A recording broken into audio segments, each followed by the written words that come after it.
sur toute l'étendue du territoire béninois et même en dehors. Représentation diplomatique, se déroule actuellement l'élection présidentielle. Les citoyens sont aux urnes pour élire, pour une première fois, un duo présidentiel. Pour le bon déroulement des scrutins, le code électoral a prévu un certain nombre de dispositions qu'il importe de respecter.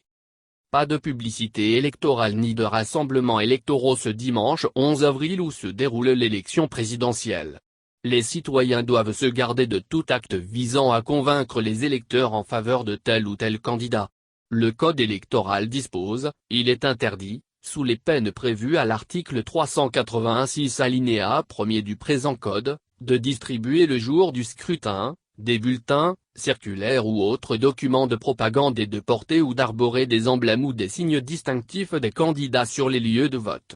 En effet, l'article 386 alinéa 1 du Code électoral punit d'une peine d'emprisonnement d'1 an à 2 ans et d'une amende de 500 500 000 francs CFA à 1 million, 1,00000 de francs CFA, toute infraction aux dispositions su-énoncées.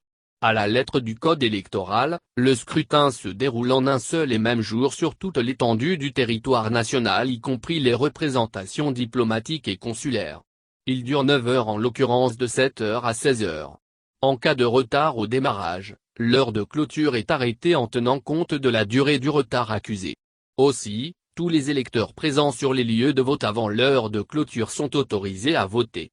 Par ailleurs, tout membre de la Sénat, tout coordonnateur d'arrondissement ou tout membre de poste de vote, responsable du démarrage tardif du scrutin est passible de la peine su-énoncée notamment un emprisonnement d'1 an à 2 ans et une amende de 500 000 à 1 million de francs CFA.